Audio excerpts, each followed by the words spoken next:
Congresswoman Claudia Tenney joins me now from our Washington, D.C. bureau. Congresswoman, thank you so much for being with us. Let me just start, as I understand you had an intelligence briefing today. Can you tell us, I guess, part of that was not classified?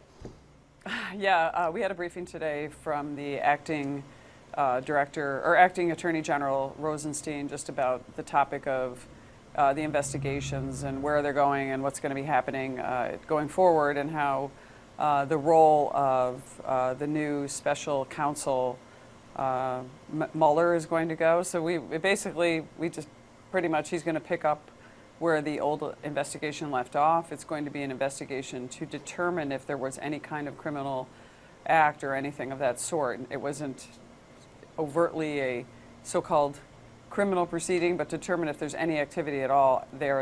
If there's any there, as Gertrude Stein would say. So that's what the basic gist of it was. But it was very intense and a lot of excited discussion and a lot of questions from both sides, actually. So, in your mind, let me ask you: is it better to have an independent investigation?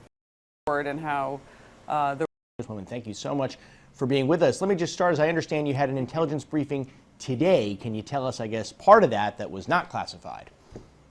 Yeah, we had a briefing today from the acting acting Attorney General Rosenstein just about the topic of the investigations and where they're going and what's going to be happening going forward, and how the role of the new special counsel Mueller is going to go. So we just pretty much, he's going to pick up where the old investigation left off. It's going to be an investigation to determine if there was any kind of criminal act or anything of that sort. It wasn't overtly a so-called criminal proceeding, but determine if there's any activity at all there. If there's any there, as Gertrude Stein would say. So that's what the basic gist of it was. But it was very intense and a lot of excited discussion and a lot of questions from both sides, actually. So, in your mind, let me ask you: is it better to have an independent investigation? You know, someone come in perhaps from the outside to do this, rather than the head of the FBI. In your mind, which is a better scenario?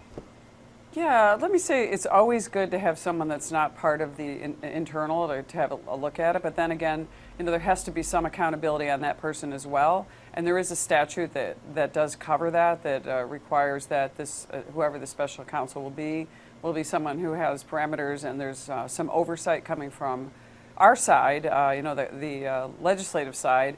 And toward that, one thing people should understand is that the congressional committees on both the House and the Senate side are conducting investigations right now in our committees. So, the question is, at what point are we going to, how far are we going to go to investigate these claims that really have not shown to be very substantial? We certainly don't have much information. So a lot of it is innuendo, and I think it's interesting to note that so many people in my district have said, why are we wasting our time and taxpayer money on this? And if there is something there, then I think we should investigate it. But I am concerned that the president raised some questions about how far we're really going to go in investigating these claims, which really are being out, especially some of the articles that came out don't really have sources. They're almost like a he said, she said. And so it's all very iffy. And quite honestly, I think that we really want to get back to the business of what we need to do. We have so many people, the American people, and especially in my district, with our poor economy. We need to revive our economy. We need tax relief.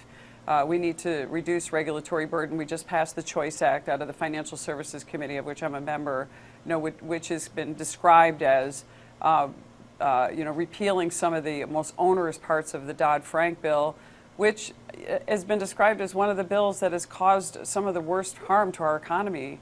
And so we need to get down to the business of doing these things. And I think some of this stuff may end up looking like more of a distraction than really anything substantive. But we have to wait and see, and we have to restore accountability in government, and making sure that hopefully Mr. Mueller will be able to do that and provide a fair review of these issues. Well, it's a good point, actually. I mean, assuming that the Russian intelligence or whoever else didn't do anything along the lines of manipulating actual voting machines and affecting the outcome. Yeah. Right. I mean, which is not really what we're talking about here. If we're talking about perhaps releasing information, I mean, I think there are some who have asked, what difference does that make? I mean, if there's information that comes out in the course of the campaign. Yes, well, that is a big question.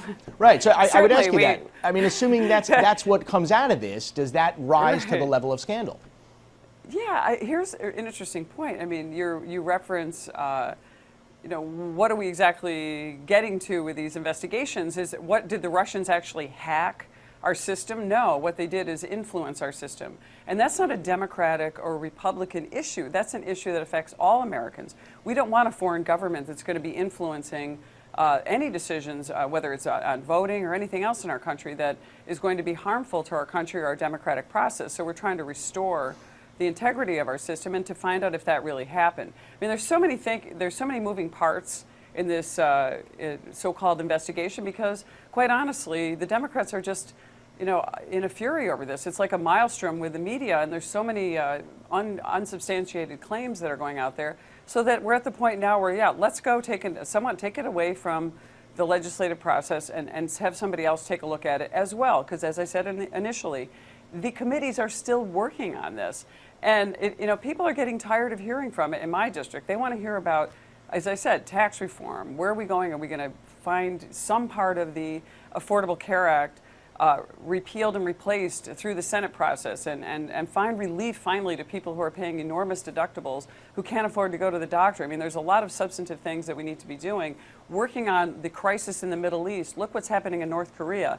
There are many things facing the House, and people are saying, I heard it best put by a comedian, a guy named Gutfeld, who I happened to catch one night, who said, this reminds me of a nonstop car alarm. Just, everybody's trying to turn it off because we want to get back to the business of what we need to do and what we are elected to do. I do think that it's quite likely that all of this will turn out to be a distraction and without grave substance, especially when you look at some of the situations involving Hillary Clinton and her email server, Hillary Clinton and many of the Benghazi incident. There are a lot of really serious things that happened that everyone seems to be turning away at.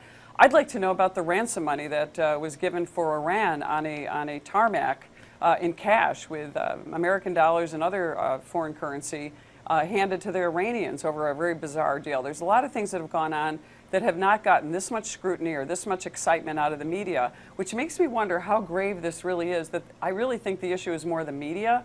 There's so many members of the media that are getting hysterical over issues that hopefully are not going to turn out to be anything, but boy, I sure hope they're not crying wolf.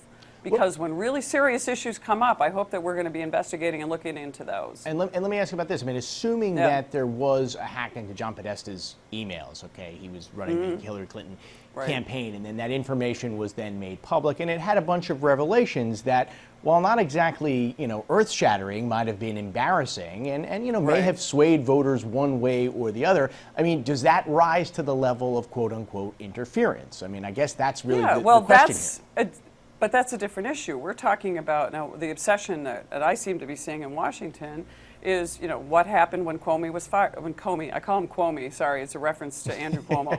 But, I'm right there. But it's hard. You go from Como to Comey to Cuomo.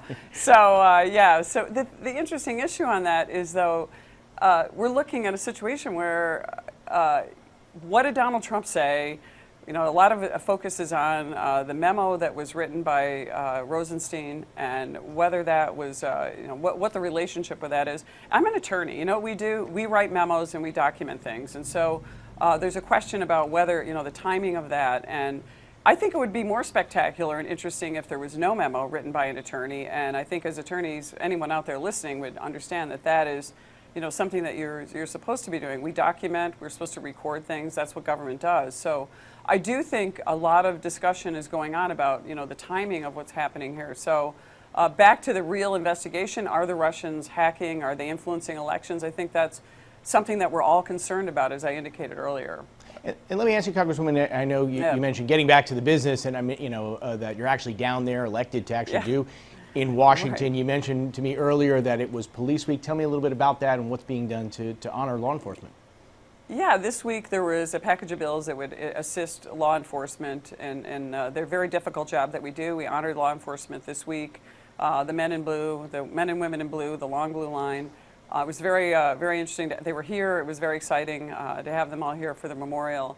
And unfortunately, I missed it because I was back in the district. But it was, great for us to honor them. And of course, we have had so many fallen in New York State in recent years. People in law enforcement, whether it's a state trooper, county sheriffs, local law enforcement from all levels, and we honor them and we are grateful for their service. And I just really wanted to say, that we appreciate them and what a difficult job they have, keeping us safe on the domestic front as the world swirls around us. So things are not like they were when I was a child, and we have to be very mindful that these people, just like our military, they put their lives on the line every day, and they take an oath to serve us, and that we're just honored for them, and we're honored that they're willing to put themselves on the line. So that's what we did this week. All right, Congresswoman, we are going to leave it there. Thank you so much for joining us. Let me just say, on a personal note, we miss you in Albany, but it's good to see you there in Congress down in Washington.